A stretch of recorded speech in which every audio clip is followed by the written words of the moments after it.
So here's another simulation where I'm going to illustrate this point about, you can estimate again this, the residual, you can separate the, you can estimate the residual AR1 model in version 8 without the RDSEM framework, which will come in the next version, using the MIR1 model and fixing the residual variance to 0. So what I'm going to do here is basically generate a 2-level data with 50 points for the time series, and then with 50 individuals, just 50 replications in this simulation. And we're going to use a covariate coming from an AR1 model with autoregressive parameter 0.5, and we're going to use AR1 model, and the covariate is again in outside of the autoregressive equation. So how do you actually estimate? How can you estimate this model in the how do you estimate this model? So there's 3 ways to estimate it. You can do it with the RDSEM model, which is basically here. This is the model input. So the y on x here is basically this equation, and then you have the autoregressive equation is basically here on the within level. And that again, y hat basically represents the residual of y. So this variable here. So this is basically the RDSEM language. And also you can, you can basically also estimate this model using the MIR1 model, using the DSEM framework, converting this residual to a factor, and then adding another residual here that's fixed to 0. So there's 2 ways to do it. You can fix the residual variance to 0, or you can actually estimate that residual variance without fixing it to 0. So it generally will be estimated to a small value that's close to 0. So so there are basically 2 DSEM MIR1 approaches to estimate that model, either with fixed variance to a small value, or just let the variance be free and let it be estimated to a small value. And here are the results of this simulation. So the RDSEM framework, so it's like this is the number of seconds that it takes per replication to estimate this model, and you can see the residual DSEM method actually uses just half a second per replication, so it's very fast. It only uses 200 MCMC iterations until convergence. The DSEM with free small residual variance actually takes the longest here, so it's 30 seconds, and if you fix it, it's 3 seconds. There's no bias in the parameter estimates, so the bias is fairly small, and the coverage, you can probably improve the coverage to some levels here by running it much longer, but I think they already run pretty long here, so the coverage is a little subpar here. It is possible to estimate it, but again, the most optimal way to estimate this kind of model with the residual AR1 model would be through the RDSEM framework. So, so final example, and so in this example, I'm going to illustrate 8 concepts. So I was really happy that a single example can illustrate so many different concepts. So let's go through the 8 concepts that we're going to illustrate here. So it's a very simple model. So it's the linear growth AR1 model. So we're going to show what Alan's Hammaker paper was about, the equivalence of the residual and the full AR1 models for the linear growth model. We're going to illustrate that the model estimation is correct even when the stationarity is not present in the model,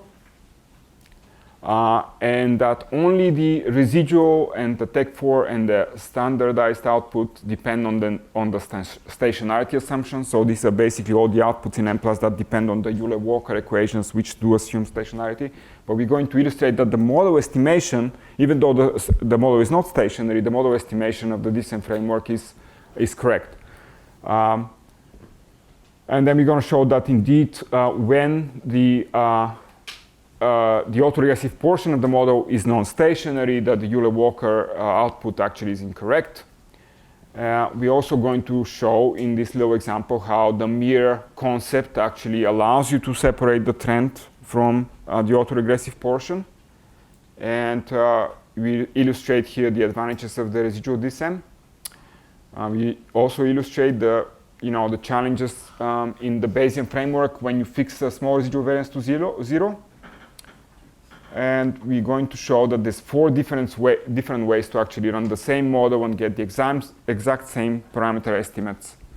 And also, final concept that we illustrate here is the fact that model constraints can be used to implement the reparameterization of the residual on the full AR1 models.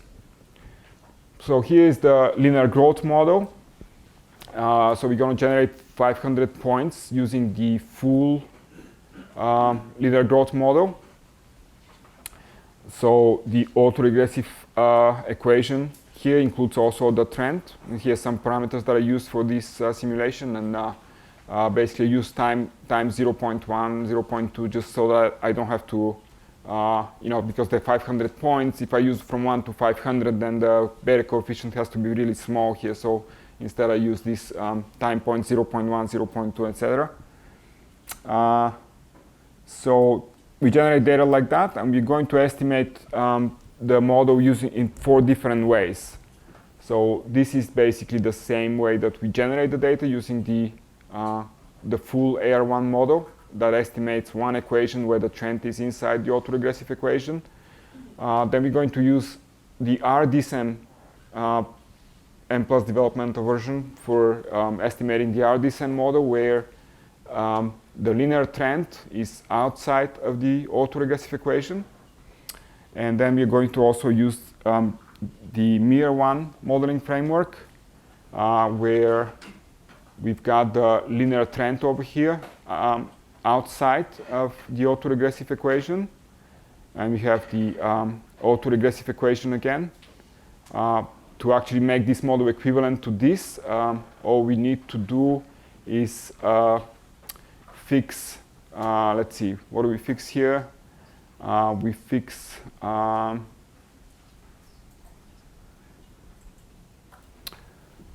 let's see. Well, I mean, this model is the same as this model as long as I fix this residual variance to 0. It's just the factors are, the factor f here becomes this residual variance. So when this is fixed to 0, then you get this model is equivalent to the residual AR1 model. And then the final 4th model is when I, instead of fixing it to 0, I let that variance be a free parameter. So here's the model input for the 4 methods. So this is the full AR1 model input. So you've got the lag command, and then you have the y on 1, y at 1. And these are basically the model constraint equations that convert the full AR1 parameters to the residual AR1 parameters, and those are the ones I showed you on the earlier slide and from Ellen's paper. So basically you can estimate the residual AR1 model, you can get the residual AR1 model estimates using the model constraint equations. Here is the Mplus 8.1 version. So again, you have the new notations for the residual. So the y hat, I regressed on the y hat from the previous time point. So the residual autoregressive equation, and then the trend is separated from the autoregressive equation. So this is the RDSEM model estimation. And we have now the Mir1 model estimation. So how do you do this? So we have we define this factor that's with a single indicator factor, and we regress. We put the autoregressive part of the model on that factor, and the y is regressed on the time variable. And so that so you can either fix that residual variance to 0 or to small value, or just let it be estimated. And here the results. So in terms of speed, the two that have optimal speed are the DSEM with the full AR1 model. So the first and the second basically provide fast convergence. Those with the small residual variance are slow, The model parameter estimates are pretty much identical across the 4 different methods of estimation, except in those that use the small residual variance, because I fixed it to 0.05, and so they kind of affect these residual variances. But the autoregressive parameters and the growth model parameters are quite close to the other model estimations. Here's what I also looked at is the estimates from Mplus about the estimated model means and variances. And here are the sample quantities. And you can see that these 3 methods, basically for which the assumption of stationarity of the autoregressive part of the model, those actually produce correct values, and they match the sample values. And the one model that does not satisfy the condition of stationarity of the autoregressive part of the model, because the trend is inside the autoregressive equation. So those actually outputs from Mplus will be incorrect, because it does violate the stationarity assumption. And the final thing is the DIC, and the DIC between these 2 models, they match fairly closely. And the DIC for these 2 models, they are not applicable, because you have these residuals that are near 0, and basically the deviance is actually minus infinity. So those DIC quantities do not apply, but the DIC here agrees. So there you go. So these are the 8 concepts that I wanted to illustrate with this very simple example. So hopefully that cleared some of the intricacies of the DSEM framework.